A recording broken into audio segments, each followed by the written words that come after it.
Pada modul ini, kalian akan mempelajari penentuan elemen kerja serta kegiatan produktif dan non-produktif tiap pekerjanya. Selain itu, kalian juga akan mempelajari terkait dengan perhitungan waktu siklus, waktu normal, waktu baku, serta waktu standar tiap pekerjaannya.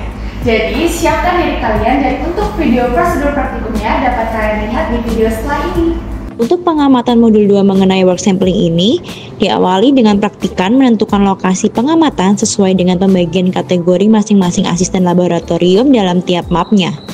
Dengan catatan, tentukan lokasi pengamatan yang memiliki minimal 2 pekerja untuk nantinya bisa digunakan sebagai objek pengamatan. Setelah itu, tentukan 6 elemen kerja produktif pada pekerja sesuai dengan lokasi pengamatan kalian.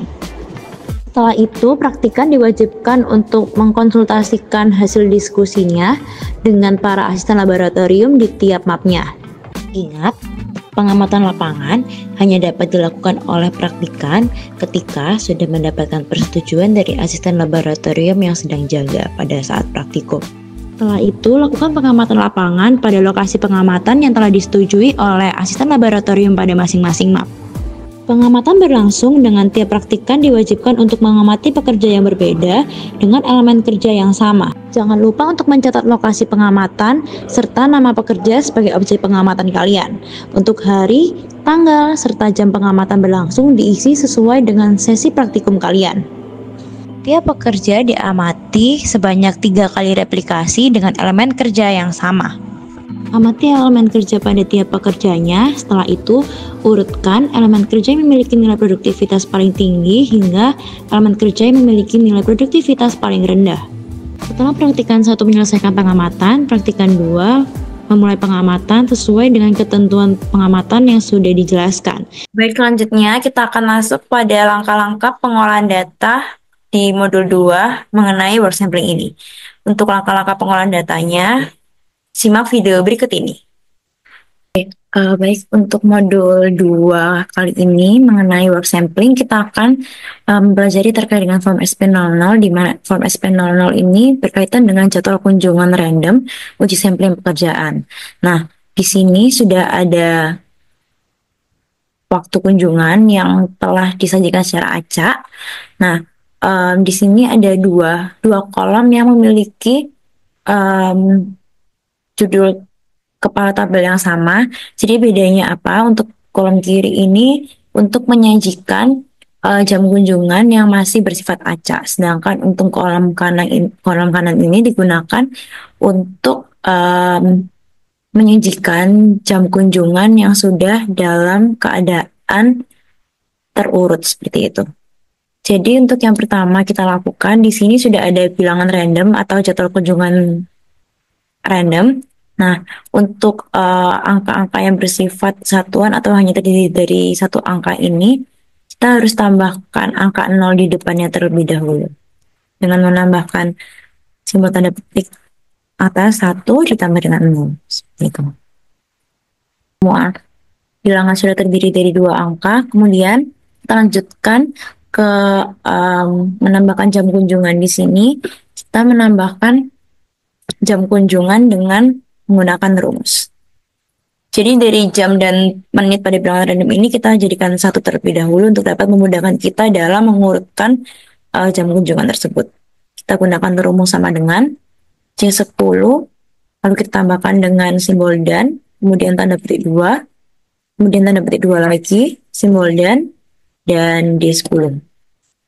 Baik, di sini sudah ditambahkan untuk jam kunjungannya. Ini kita masih belum menggunakan simbol tanda titik 2 atau titik di sini.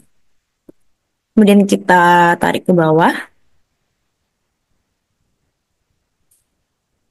Ya baik, di sini sudah didapatkan untuk jadwal jam kunjungannya. Kemudian kita copy kolom jam dan menit pada bilangan random ke bagian sebelah kanan terlebih dahulu. Kemudian kita paste menggunakan value. Ini setelah itu untuk jam kunjungan juga kita paste, kita copy terlebih dahulu. Baik, untuk jam kunjungan di sini kita juga menyalinnya dengan values. Nah, setelah masuk ke kolom yang kedua, kita diharuskan untuk menghapus bilangan-bilangan yang memiliki angka 0 di depan terlebih dahulu, agar nantinya ketika kita mengurutkan tidak terjadi kendala. Oke, untuk kolom yang ada pada bilangan random dalam bentuk menit sudah tidak ada bilangan yang memiliki angka 0 di depan. Kemudian setelah itu untuk kolom jam kunjungan di sini terdapat segitiga kecil. Ini kita blok semuanya dari nomor urut 1 hingga nomor urut 76. Kemudian setelah itu kita klik tanda peringatan, kemudian kita pilih yang convert to number terlebih dahulu. Setelah berubah semuanya, kita unmatch dulu bagian jam kunjungannya. Kemudian kita blok kolom jam, menit, dan jam kunjungan hingga nomor urut ke-76. Nah, hal ini dilakukan untuk dapat membantu kita dalam proses mengurutkan jadwal kunjungan. Kemudian kita ke Sort and Filter, kita ke Custom Sort, kemudian ke kolom L, yang merupakan kolom dari jam kunjungan, Self Values, dan ininya kita pilih yang smallest to largest. Oke, terus kita klik OK. Nah, baik, setelah itu kita match lagi yang bagian kolom jam kunjungan. Nah, ini sudah bisa dilihat bahwa untuk kolom jam kunjungan sudah memiliki urutan yang sesuai. Jadi di sini sudah bisa dilihat bahwa jadwal kunjungan terakhir ada di jam 15.00 dan untuk jam awalnya di 10.04. Kemudian setelah itu untuk dapat membantu kita dalam pengisian form SP00 pada fileboardnya nanti, kita menggunakan rumus yang sama seperti yang tadi, tapi sebelum itu kita harus menambahkan angka 0 lagi di depannya. Oke, baik, setelah itu untuk dapat membantu kita dalam mengisi jam kunjungan menggunakan simbol titik sebagai salah satu simbol jam kunjungan, jadi kita harus menggunakan rumus sama dengan, kita tambahkan simbol dan, kemudian tanda petik 2, lalu kita tambahkan simbol titik di tengahnya, kemudian kita tambahkan tanda petik 2 lagi, dan lagi setelah itu kita masukkan H10.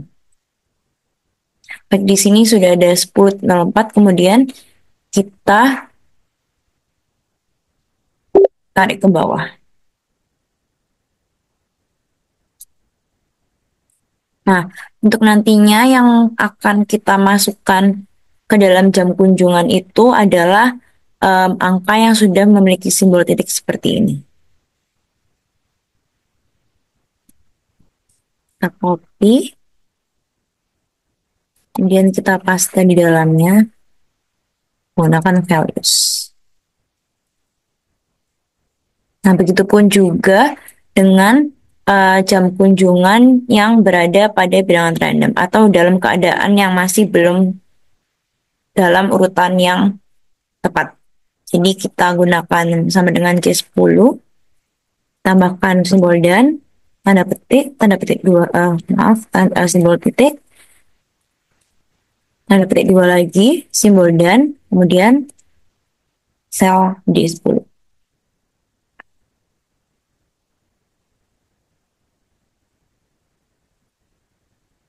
Kemudian kita copy,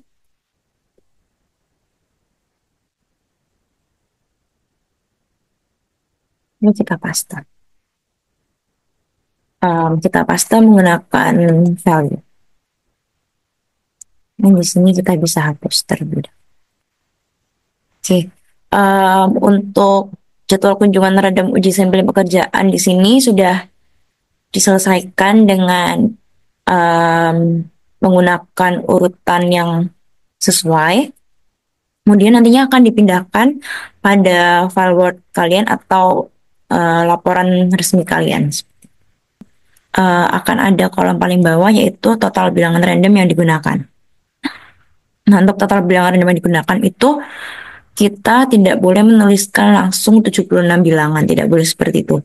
Jadi, ketika diperhatikan dalam seluruh jadwal kunjungan random ini, ada beberapa angka atau beberapa jam kunjungan yang memiliki waktu yang sama. Contohnya seperti pada 10.04, kemudian pada 10.43. Nah, ketika kalian mengamati dengan jam kunjungan yang sama, di sini 10.04 itu terdapat pada 3 kali pengamatan. Tetapi untuk kalian mengisi total bilangan random yang digunakan, 10.04 itu berarti berjumlah 1 jam kunjungan. Mengapa?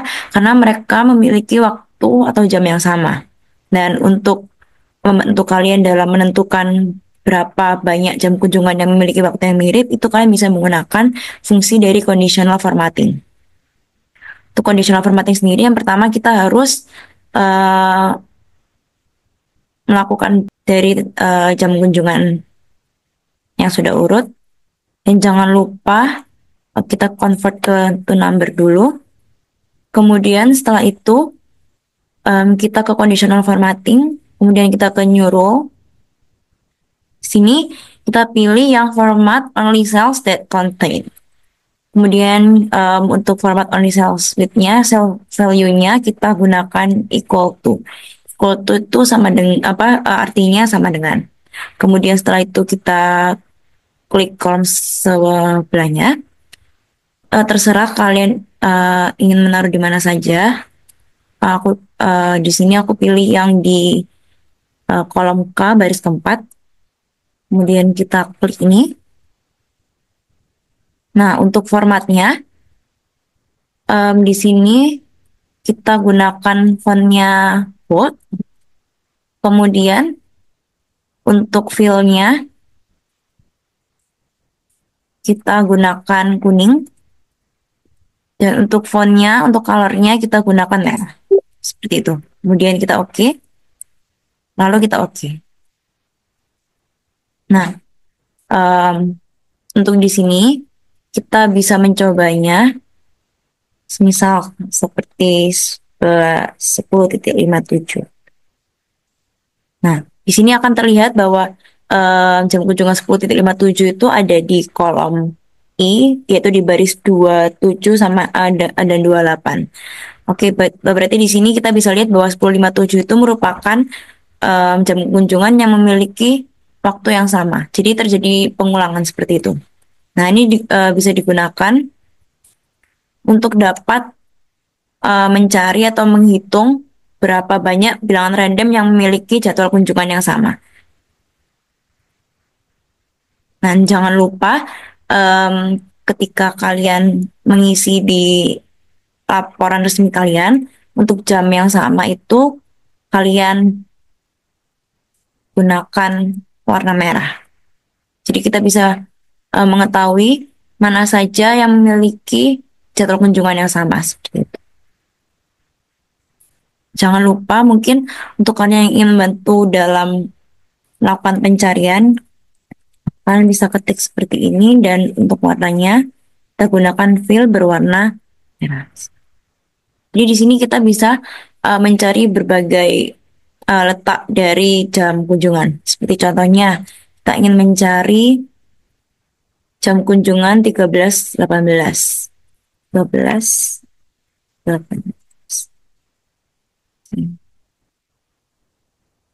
Nah, untuk jadwal kunjungan 13.18 itu ada di kolom I baris ke-64 seperti itu. Jadi di sini bisa memudahkan kalian dalam menentukan total bilangan random yang digunakan. Dan jangan lupa untuk memberikan warna merah untuk setiap jadwal kunjungan yang memiliki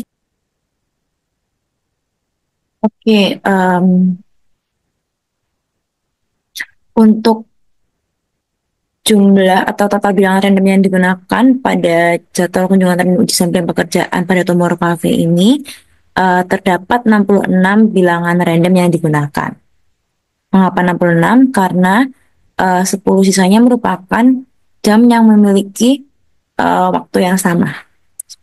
Jadi dihitungnya hanya satu jam kunjungan saja atau satu bilangan random yang digunakan. Seperti itu. Oke, baik, untuk selanjutnya kita akan melakukan pengolahan data untuk mendapatkan persentase kegiatan produktif dan non produktif dari masing-masing karyawan, serta juga untuk dapat memperoleh peta kontrol dari masing-masing karyawan. Pertama, di sini kita memakai nilai K sama dengan 3, kita akan memilih nilai kepercayaan atau tingkat kepercayaan sebesar 99%. Kemudian setelah itu kita masuk ke rumus. Untuk persentase produktif ini memakai rumus sama dengan produktif dibagi dengan jumlah pengamatan dikalikan dengan 100%. Kemudian kita tarik ke bawah. Kemudian untuk yang bagian jumlah ini cukup menggunakan rumus sum sama dengan jumlah dari produktif karyawan 1 mulai dari sesi 1 hingga sesi ketiga. Kemudian kita tarik. Begitupun juga dengan karyawan kedua sama dengan. Nah, sudah bisa didapatkan dan dapat dianalisis bahwa antara karyawan 1 dan karyawan 2 yang memiliki persentase produktif paling tinggi yaitu ada pada karyawan pertama atau karyawan 1.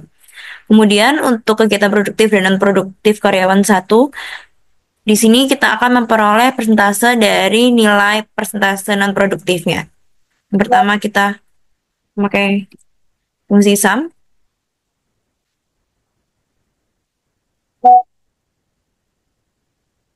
Seperti ini. Dan kita tarik. Setelah itu untuk yang jumlah di bawahnya juga sama pakai rumus sum. Kemudian kita tarik ke kanan. Setelah itu seperti tadi kita menggunakan rumus produktif dibagi dengan jumlah dikalikan dengan 100%. Kita tarik. Dan untuk non-produktifnya yaitu non-produktif dibagi dengan jumlah dikalikan dengan 100%.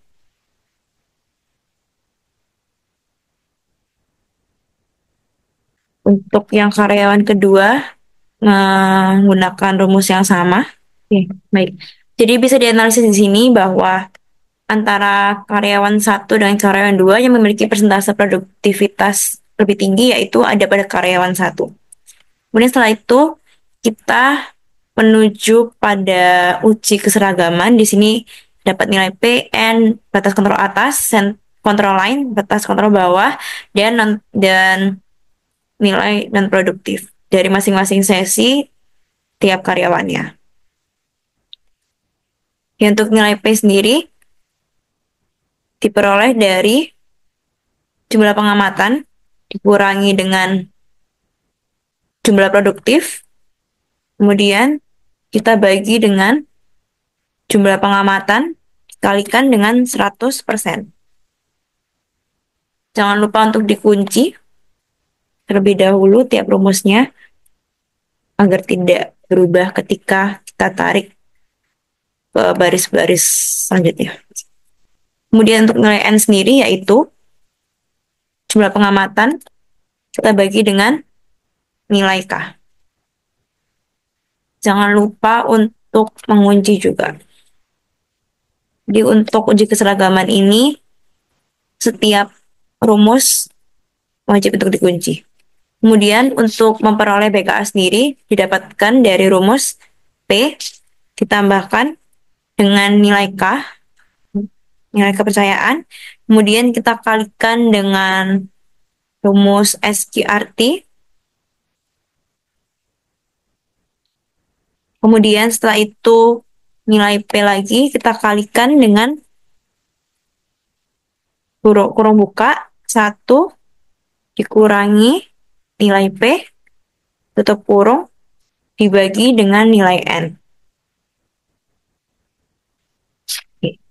Jangan lupa untuk selalu mengunci setiap rumusnya.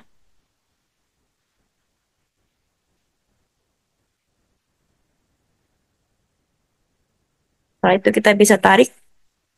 Untuk nilai CL sendiri merupakan memiliki nilai yang sama dengan nilai P, tetapi dalam bentuk desimal.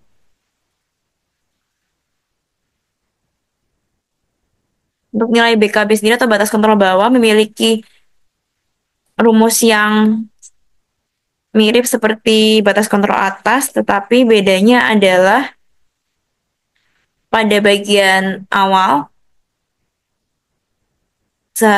pada nilai BKA, itu nilai P kita tambahkan dengan nilai K. Tapi pada batas kontrol bawah, nilai P kita kurangi dengan nilai K. Seperti ini.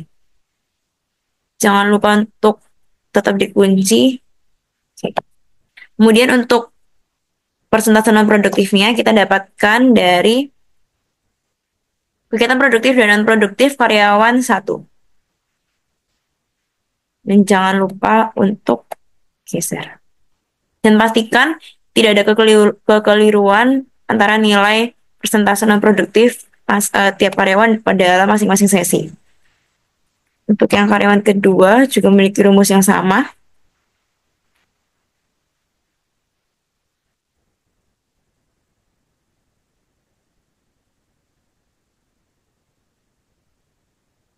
Kita menggunakan yang jumlah yang paling bawah.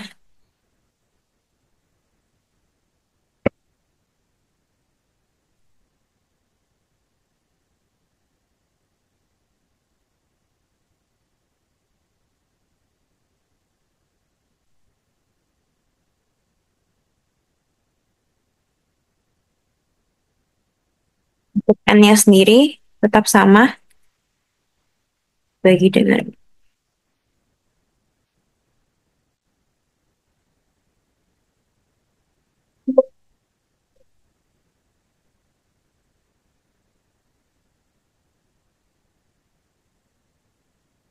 untuk BKA-nya sendiri kita tetap menggunakan rumus yang sama, yaitu P ditambah dengan nilai K. Kemudian kita kalikan dengan rumus SQRT.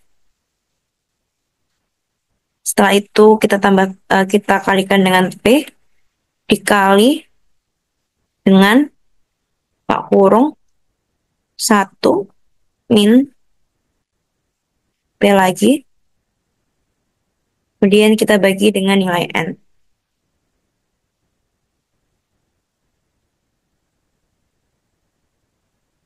Jangan lupa untuk dikunci.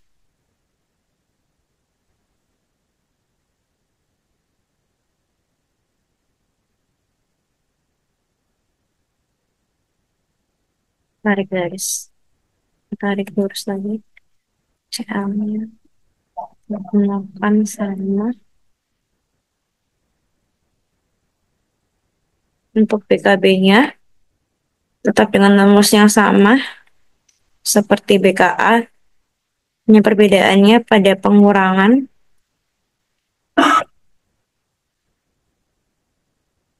dan untuk nilai non-produktifnya kita ambil dari kegiatan produktif dan non-produktif karyawan kedua.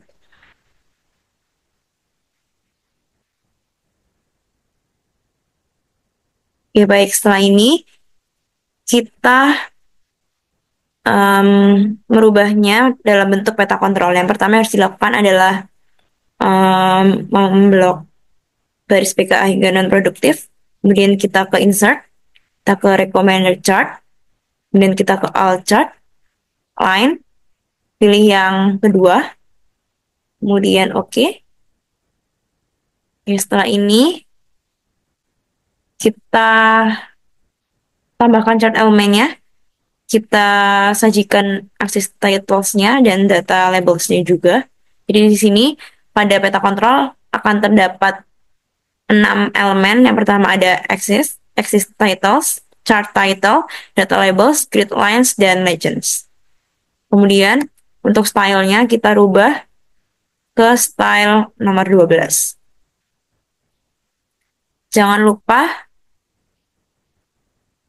kita ubah judulnya.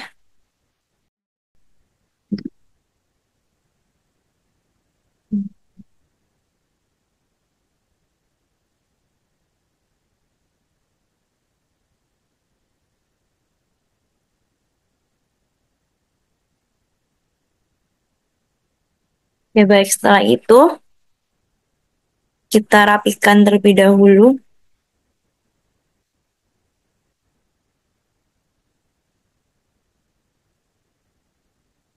Untuk keterangannya, kita pindah ke atas.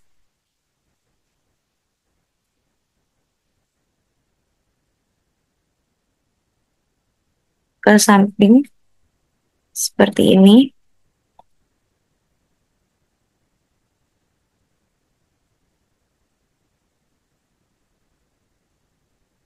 Kemudian, yang ini kita rapikan terlebih dahulu.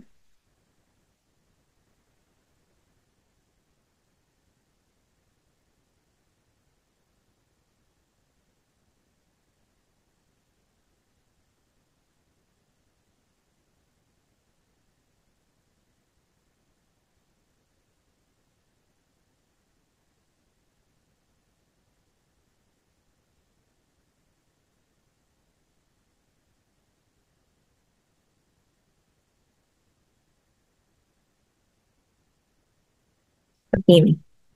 Begitu juga untuk karyawan yang kedua. Untuk peta kontrolnya sudah bisa dilihat bahwa antara karyawan 1 dan karyawan 2 tetap memiliki nilai non-produktif yang masih berada pada batas wajar dan dapat dikontrol.